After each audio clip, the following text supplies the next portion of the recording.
feia, não é? Até que um dia ela disse assim, sabe o quê? Eu vou acabar com a minha vida, eu sou um monstro, eu sou muito feia. E ela subiu num penhasco para ela se jogar no rio, que era uma correnteza muito violenta. E aí quando ela foi se jogar, bem na beirinha do rio, ela viu o reflexo dela. E ela nem acreditava que ela olhou para trás assim. Sou eu sou muito linda. Meu Deus, como que eu sou linda? Era mentira. Irmãos, ela tomou um banho, arrumou o cabelo, voltou para casa e todos os rapazes voltaram a olhar para ela de novo.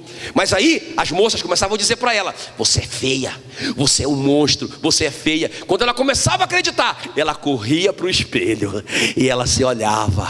Irmãos, nós temos que correr para o espelho, e o espelho é a palavra de Deus na nossa vida. Eu corria para a história da Joquebede com Moisés e lia mais uma vez, e eu dizia: Senhor, tu disseste que Faraó não vai conseguir pegar o meu filho, aleluia. E eu ficava cheio de fé, ficava cheio de esperança. O Espírito Santo se movia em toda aquela situação, porque eu dava liberdade para ele se mover. A minha oração era uma oração poderosa, era uma oração que alegrava o coração de Deus, porque eu não estava inventando aquele pedido, Deus havia me prometido aquilo. Eu dizia para ele: tu disseste. A gente vê o Davi falando isso, tu disseste. A gente vê, irmão, tantos homens de Deus dizendo, tu disseste. Então essa é mais uma marca, não é, de alguém que tem TSD. E a quinta marca, ok? A quarta marca. Isso aqui é tão chave, gente. Isso aqui é tão chave. Vamos só rever até aqui. Quais são as marcas? Me ajuda aí. Avivamento pessoal. Liberdade no Espírito Santo. Uma vida vitoriosa de oração. Agora veja bem. Qual que é a quarta marca? Irmãos, a pessoa que tem tempo a sós com Deus reconhece o propósito de Deus na sua vida. Amém, queridos? Quer ver? Eu vou ler aqui para você. João 1:23. Quando perguntaram para o João Batista quem ele era. Quem é você? Se você não é o Messias, por que você batiza? Quem é que você é? Você é o Elias que haveria de vir? Quem é você? E a resposta do João é: eu sou a voz que clama no deserto, endireitai o caminho do Senhor, como disse o profeta Isaías. Irmãos, o João, lá no tempo a sós dele com Deus, quando ele estava lendo Isaías 40, versículo 3, aquele versículo pulou em cima dele, e ele entendeu: eu sou esse cara. Amém, querido? Eu sou esse cara. Eu sou a voz do que clama no deserto. Onde foi que o João Batista descobriu quem ele era? No relacionamento dele com a palavra. É muito tremendo isso. Irmãos, deixa eu te falar uma coisa. Se nós não descobrirmos quem nós somos, nós vamos ser pássaros querendo nadar. Nós vamos ser peixes querendo voar. O propósito de Deus para a nossa vida nasceu antes de nós. Você pode ver na Bíblia. Deus falou com Jeremias lá em Jeremias 1:5. Jeremias, antes de você nascer, ainda no ventre da sua mãe, eu te chamei e te constituí profeta às nações. O José era um garoto, mas ele já sabia quem ele seria. Ele sabia que a família dele, os irmãos dele, os pais dele, um dia se curvariam diante dele. Por isso que ele nunca desistiu, mesmo lá na prisão, ele nunca desistiu, porque ele sabia o propósito da vida dele. O apóstolo Paulo diz: eu, Paulo, apóstolo, chamado pelo Senhor desde o ventre materno. Paulo sabia. Em algum momento da vida do Paulo, ele descobriu: eu sei quem eu sou. Irmão, nós precisamos saber quem nós somos, senão nós vamos construir uma vida, nós vamos subir uma escada enorme, nós vamos nos esforçar para subir nessa escada, e quando a gente estiver lá em cima, no final da nossa vida, a gente vai descobrir que a gente subiu na parede errada. Tarde demais, não é? Eu lembro quando eu cheguei na igreja, que eu converti, não é? Eu tocava violão, eu toco violão, eu gosto de violãozinho e tal, né? Eu ensinei meu filho é músico, o Thiago é músico, mas eu não sou músico, eu só gosto de música, eu não tenho um ouvido musical, mas eu não sabia disso. Então quando eu cheguei na igreja, eu falei, eu vou ser músico, né? Deus me deu esse dom, esse talento. Mas irmão, pensa num cara desafinado, sou eu. Pensa num cara que precisa da letra, porque eu esqueço a letra. Não é? Irmãos, eu fui um fracasso como músico. No começo, eu queria porque queria. E os caras me colocavam lá, irmão, foi horrível a minha performance musical. Não é? Mas porque eu não sabia o propósito de Deus para a minha vida. Então eu queria ser um músico, mas eu não tinha como ser um músico. É igual aquela história do telefone e do abridor de lata, né? O abridor de lata começou a reclamar, porque ele era jogado na pia, ficava todo enferrujado, vivia cheio de óleo, não é? Ninguém cuidava dele, e o telefone, a dona da casa dizia, não pega nesse telefone com a mão suja, menino.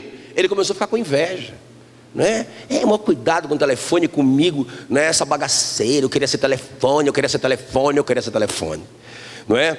Aí de repente, não é? Apareceu ali sei lá quem apareceu, e ele pediu para ser telefone. Não é que ele estava cansado de ser abridor de lata.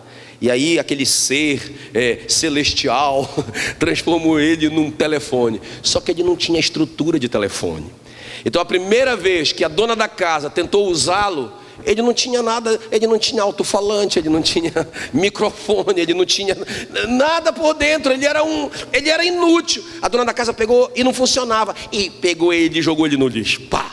Aí ele ficou dentro da lata do lixo, querendo voltar a ser um abridor de lata. Então, irmão, não importa quem. Sabe, eu fico impressionado que o João Batista, ele sabe quem ele é. Ele diz, eu sou a voz do que clama no deserto. Eu sou só o precursor do Senhor. A minha vida vai ser abrir o caminho para ele. Quando chegaram com o João e falaram assim, olha, aquele que você batizou, está batizando mais do que você. Como é que ele respondeu? Puxa vida, é mesmo, é? Quantos ele está batizando? Quantas células ele já tem? Quantas? Irmão, ele nem esquentou a cabeça, ele disse, importa que ele cresça e eu diminua. Para isso que eu nasci, quem está me entendendo, né? Eu nasci para diminuir, a minha missão é diminuir. A minha missão é sair de cena. A minha missão é carregar ele no ombro. A minha missão é fazer ele aparecer. Essa aqui é a minha missão, não é? Ele está aqui conversando com os discípulos dele, aí Jesus passa, ele disse, esse é o Cordeiro de Deus que tira o pecado do mundo. Os discípulos dele disseram, é mesmo? É. Então, tchau, pastor João, eu vou para a igreja dele. Pode ir, vão mesmo, que vocês vão crescer muito com ele, aleluia. Mas por que o João não tem inveja de Jesus? Porque ele sabe quem ele é. Eu vejo um monte de pastor, irmão, às vezes os pastores se apresentam assim, quantas células tu tem? Pastor fulano de tal, tantas células. O outro já fica com inveja, não é? Irmãos, é terrível, isso é horroroso no nosso meio. Que coisa mais triste, não é? Que coisa mais triste. Então, quando a gente sabe quem a gente é, acabou. Então, aí deixa eu te contar isso. Então eu trabalhava nessa universidade pública, e eu saía muito cedo de casa, porque eu morava muito longe. Belém é muito grande, muito trânsito. Eu saía muito cedo, porque eu tinha que sair de casa 6 horas, não é? Para pegar o ônibus, para fazer uma viagem para Belém, para chegar na frente, ali no meu trabalho, 8 horas da manhã, 2 horas dentro dos ônibus. Então o que é que eu fazia? Eu saía mais cedo, não é? Eu saía mais cedo para eu pegar o ônibus mais vazio, e aí também me ajudava, porque eu chegava uns 40 minutos antes, e eu entrava no meu laboratório, ia ter o meu TSD lá. Não tinha como, era o único jeito. Irmãos, e naqueles dias ali, eu já era assim. Eu tinha casado com a Meila, então eu já estava aí há 1 ano e meio trabalhando como pastor, mas um pastor voluntário. Eu não ganhava nenhum vale transporte para ajudar, nada, não é? Eu me sustentava. E eu recebia assim alguns convites, né, assim, para trabalhar como pastor de tempo integral. Mas irmão, quando eu olhava a vida dos meus pastores, pensa, um dia o meu pastor estava, eu fiquei sem carro, eu estava sem carro, eu ganhava bem, então eu tinha um carro seminovo, tinha casa própria, né? E naquele dia eu estava sem carro, meu carro estava na revisão, e eu peguei o ônibus com o meu pastor. Meu Deus do céu, meu pastor com um filho num lado, o outro filho no outro, o outro querendo correr por baixo da borboleta, e ele segurando o filho, e a mulher dele querendo passar. Meu irmão disse, meu Deus do céu, Deus me livre e guarde dessa desgraça. E eu sou neto de pastor. Então eu vi meu avô, meu irmão, naquela época que pastor, coitado, né? Eu vi e disse, não, Deus me livre e guarde desse troço de ser pastor. Então eu fugia, eu queria ajudar, eu queria servir, mas eu não queria ser pastor. Irmãos, e naquela manhã ali, no meu tempo a sós com Deus, eu li 2 Timóteo 5,17. Irmão, não é uma leitura, entenda por favor. É algo que vem como fogo. É algo que você sabe que Deus está falando contigo e acabou-se. E eu li assim mesmo: seja merecedor de dobrado salário o presbítero que preside bem e se afadiga no ensino e na palavra. Irmão, naquele dia eu descobri por que eu estou aqui. Que a minha vida estaria relacionada ministerialmente com ensino, com pregação. Quem está me entendendo? E que se eu me dedicasse nisso, irmãos, eu não tinha que me preocupar com aquele bom salário que eu recebia na UFRA, porque o Senhor estava dizendo, um salário dobrado. Quem está me entendendo? Irmãos, quando eu cheguei na minha casa, eu falei com a Meila, amor, Deus falou comigo, eu vou pedir exoneração do meu cargo, eu vou ser tempo integral. Quando eu fui pedir exoneração, o meu chefe disse, cara, tu tá louco, tu ficou fanático, esses caras fizeram uma lavagem cerebral na tua cabeça, pelo amor de Deus, pede uma licença sem remuneração, tu não precisa pedir exoneração do teu cargo. Eu disse, meu irmão, eu sei o que eu estou fazendo. Meu chefe era meu amigo, eu sei o que eu estou fazendo, eu sei. Ele mandou eu sair. Cara, tu já está até ouvindo vozes, mano.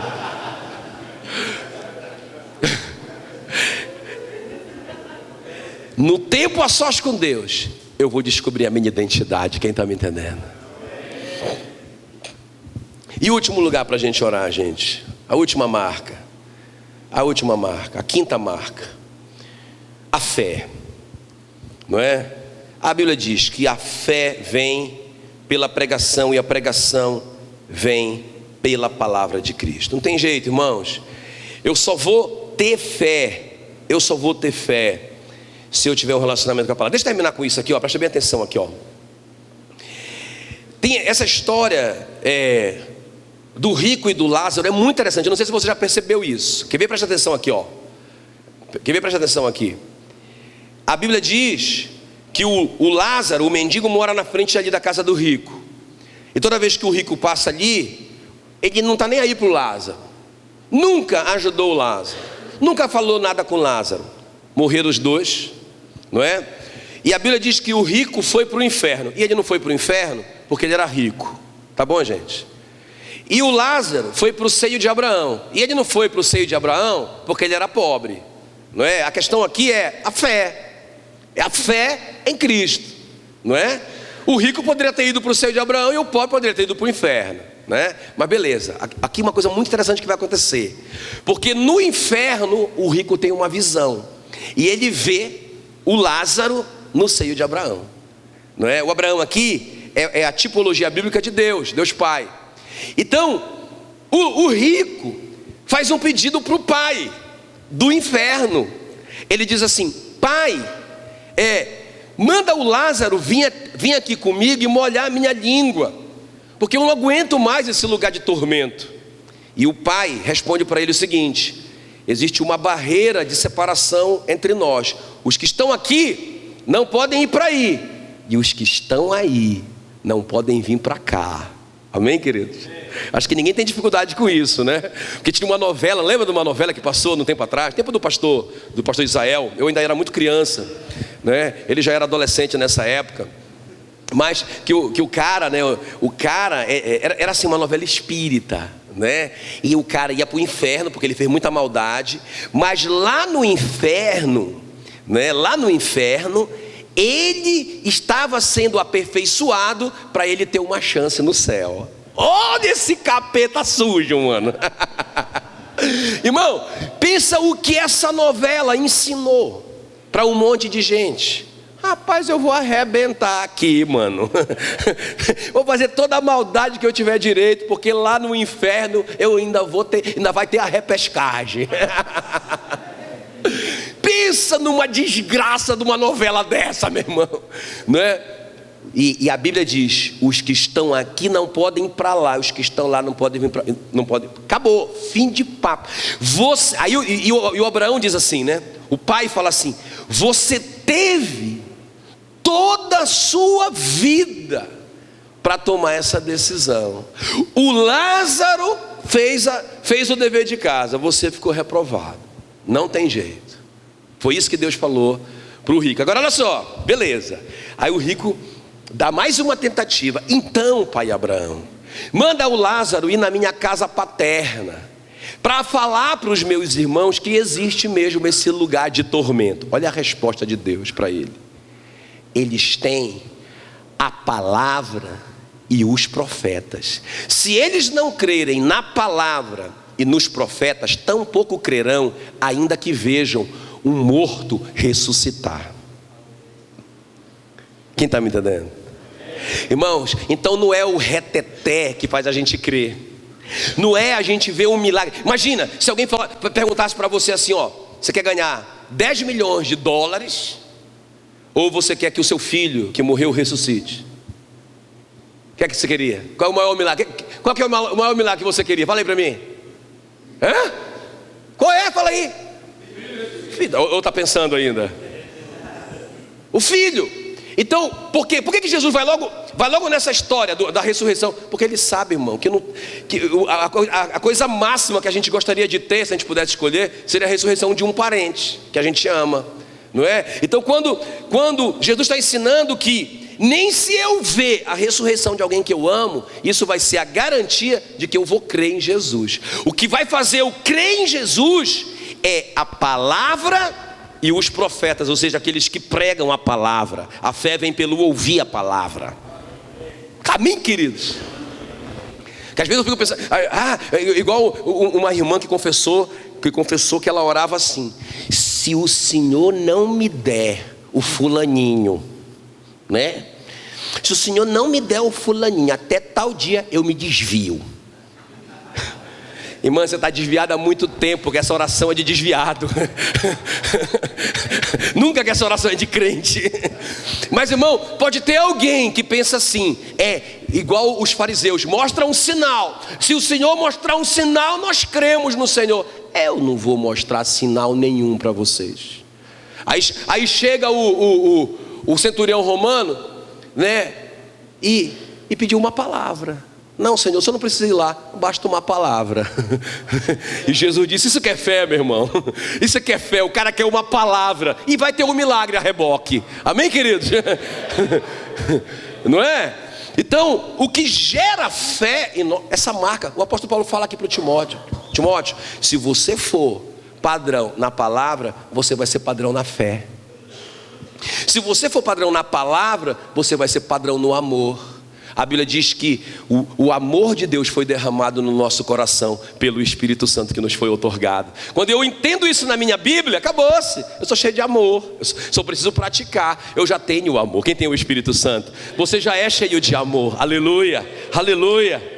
Amém, querido? O cara, uma dificuldade para o cara dar o dízimo. O pastor todo domingo tem que, oh meu Deus, por favor, irmão, a gente tem que pagar as contas, tem misericórdia. Aí o irmão está lá questionando, que ele ouviu, não é, o pregador lá na internet falando que, não, porque o dízimo é do Antigo Testamento, porque não sei o quê.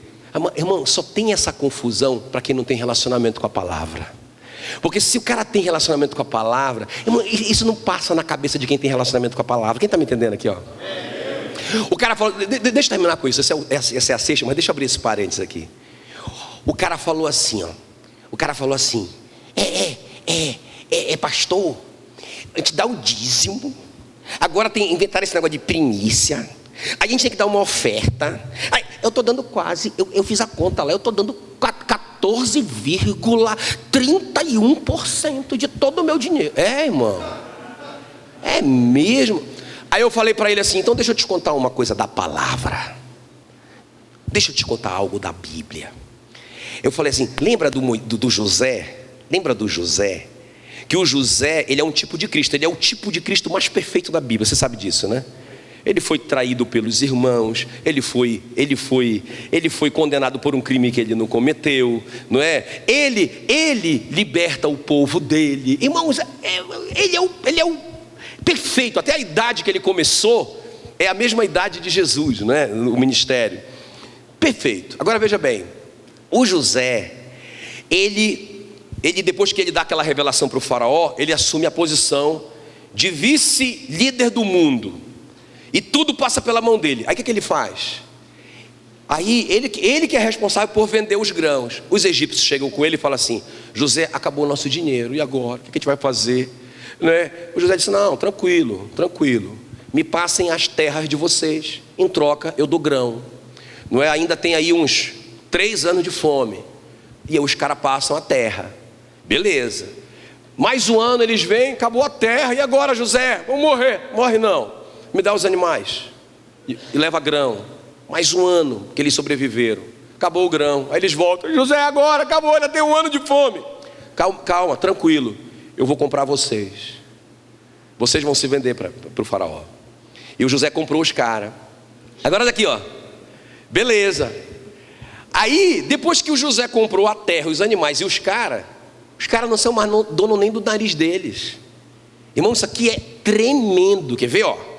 Olha como que isso aqui é top. Aí o faraó vai diante do povo e faz uma pergunta: pessoal, de quem é a terra de vocês? É sua, majestade.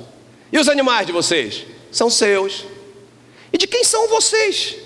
Nós somos teus. E de quem que é o grão que é colhido e plantado? É seu. Então tudo é meu? É. Se tudo é meu, o que vocês produzirem, de quem é? Claro que é seu. Tem alguma dificuldade para vocês entenderem isso aqui? Os animais é do faraó, a terra é do faraó, os homens são do faraó, o grão é do faraó, tudo é do faraó. Quando os caras colhem, tudo é do faraó.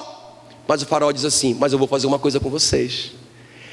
Eu vou dar para vocês 80% de presente.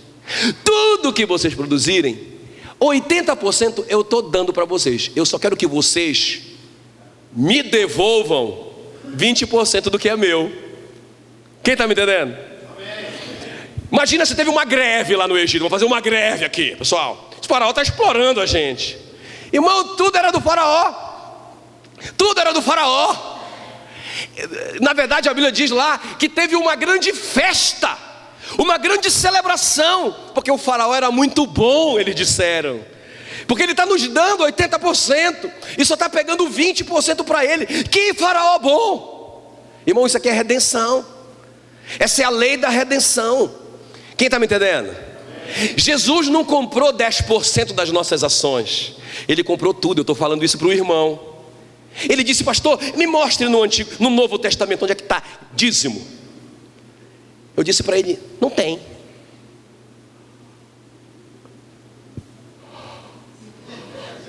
Quase que o irmão desmaia. Aí aquele texto que Jesus diz: vocês, fariseus hipócritas, que dão o dízimo da hortelã, do cominho, do endro, vocês deveriam fazer isso sem deixar de fazer as coisas mais importantes da lei, que é a fé, a misericórdia e o amor. Isso é Antigo Testamento. Porque Novo Testamento é depois da cruz. Antes da cruz ainda é Antigo Testamento. Jesus viveu debaixo da lei. Isso é lei. Pastor, então a Bíblia não fala? O Novo Testamento não fala?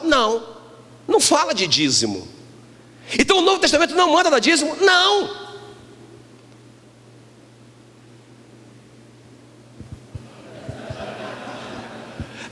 fala. Me mostra lá onde é que fala. Não fala. Sabe o que é que o Novo Testamento fala? Tudimo, não dízimo. Olha o que Jesus disse: o reino de Deus é como alguém que achou um tesouro no campo e, tendo vendido 10% do que tinha. É isso que diz? O cara achou o tesouro e vendeu tudo o que ele tinha para comprar o tesouro no campo. Quando Jesus se encontrou com o jovem rico, ele disse para o jovem rico. O jovem rico perguntou para ele: Senhor, o que eu preciso fazer para ter a vida eterna? Jesus disse: guarda os mandamentos, não é? Honra teu pai, tua mãe, não é? Faz isso, faz aquilo, tal. Ele disse: Senhor, eu faço isso desde criança. E Jesus disse para ele assim: falta uma coisa para você. Vai, vende 10% do que você tem e me segue. Não foi isso que ele disse? O que foi que ele disse? Por quê? Por que Jesus disse isso? Por que isso? Por que isso? Porque, irmãos, quem entrega a vida a Jesus sabe que entregou tudo. Então, quando Jesus diz assim para o jovem rico, é o seguinte, deixa eu te falar qual que é o preço do discipulado. Irmão, a salvação é de graça, mas o discipulado vai te custar tudo. A Bíblia diz que quem não tomar a sua cruz e seguir Jesus não pode ser discípulo. A salvação é de graça, mas o discipulado custa tudo. Então o que ele está dizendo para o jovem rico é o seguinte: quando você entregar a sua vida a mim, que eu te salvar, você não tem mais nada, tudo é meu. Então já aproveita que é tudo meu mesmo, e eu quero que você venda tudo que é meu e distribui para os pobres, e vem e me segue. Aí ele disse: não, então antes de eu entregar tudo para o Senhor, eu prefiro não entregar, eu prefiro continuar minha vidinha aqui. Quem está me entendendo? Então, irmão, deixa eu te falar uma coisa: quem tem relacionamento com a palavra não vai ficar lutando com isso no seu coração. Quem tem relacionamento com a palavra vai saber: caramba, eu não dou nada, tudo é dele. Na verdade, quando eu devolvo 10% e mais uma oferta e mais eu não sei lá o que, eu estou celebrando a minha redenção. Ele me comprou todinho, aleluia, aleluia. Isso é palavra, moço, isso é palavra, isso é relacionamento com a palavra. Amém, queridos? Um homem chamado Henry Crowell, ele tinha um problema nas cordas vocais por causa da tuberculose. Ele queria ser pregador. Ele foi numa conferência do D.L. Moody, e aí ele se ajoelhou ali, o D.L. Moody colocou a mão em cima dele e orou: em nome de Jesus, seja curado. E sabe o que aconteceu? Nada. Ele voltou de lá do mesmo jeito. Quando ele chegou na casa dele, Deus falou com ele, não é? E ele entendeu que ele não seria um pregador, mas ele pregaria a palavra através dos pregadores. Ele seria um cara que sustentaria os pregadores. Mas ele disse: Senhor, mas eu não tenho nada. Foi de lá que o Thales pegou aquela música: eu não tenho nada. Não tinha nada, o cara pobre. Como que eu vou sustentar os pregadores? Irmãos, um mês depois esse cara comprou um moinho de trigo abandonado, falido, quebrado. Ele comprou, ele foi lá, financiou e comprou. Esse moinho de trigo abandonado se transformou na Aveia Quaker, que foi uma multinacional que reinou soberanamente no mundo por muito tempo. Henry Crowell ele chegou a dar 70% de tudo que ele ganhava. E esse cara morreu podre de rico. Ele não conseguia vencer a Deus. Quanto mais ele dava, mais milionário ele ficava. Quem está me entendendo? Ele construiu sozinho o Instituto Moody, que é uma das maiores universidades do mundo. Esse cara era bilionário. Vai dizer para ele: é 10%. Não, está dando muito. Meu irmão, o cara queria era dar. Entende o que eu estou falando? Ele entendeu. Não sei nem por que eu falei isso. Deus queria falar com vocês isso. Amém? Amém? Então, irmãos, se nós tivermos um tempo a sós com Deus, nós vamos ter essas marcas na nossa vida. Essas marcas vão ser, vai ficar muito visível para todo mundo. Olha, esse cara aí tem as marcas de Cristo. Amém, queridos? Amém, queridos? Amém? Tá bom. Fique em pé no seu lugar, eu quero orar por você. Eu quero te fazer um desafio. Peraí, antes de você sentar, antes de você levantar, deixa eu falar uma coisa para ti aqui, ó. Amanhã, vamos fazer essa prática. Amanhã, acorda mais cedo. Não é? Porque olha, várias vezes na Bíblia, quer ver? Josué medita nesse livro de dia e de noite, para teres o cuidado de fazer tudo quanto nele está escrito, e assim farás prosperar o teu caminho e serás bem sucedido. De dia e de noite. Amém, queridos? Então, irmãos, que horas que você vai começar? Que horas que você começa a sua vida? Pastor, a minha começa às 8. Meu irmão, eu acho que quem começa às 8 tem que acordar no mínimo 6.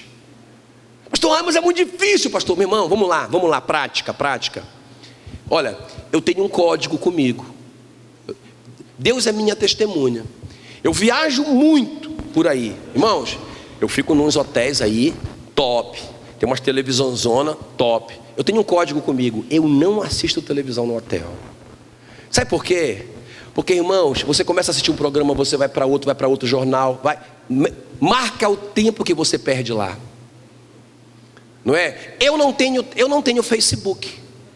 Por quê? Porque quando eu tinha Facebook, logo quando esse negócio começou a rodar aí, olha, eu não tenho Facebook já tem aí pelo menos uns 6 anos. Porque aí o Thiago, muito, né, essa coisa de internet, o Thiago colocou todo mundo no Facebook, irmão. Aí eu ficava curioso para saber o que tinha lá. Eu ia para lá e ficava olhando o Facebook. Rapaz, quando eu dava conta, tinha passado 1 hora, moço, eu olhando o Facebook. Caramba, meu irmão, a vida que eu tenho agora, eu não tenho mais para mim mesmo, mas para aquele que me salvou da morte para a vida. Eu não sou mais dono nem do meu nariz, quanto mais do meu tempo. Entende? Então, nós temos um lugar na nossa casa da televisão, e nós temos o horário de assistir televisão, todos nós. A televisão não fica na nossa sala, a televisão não fica no nosso quarto, a televisão fica ali naquele quartinho, e só pode assistir televisão porque, irmãos, isso são os ladrões do nosso tempo. Não é? Uma pessoa falou assim para minha esposa: está pensando que eu não tenho o que fazer?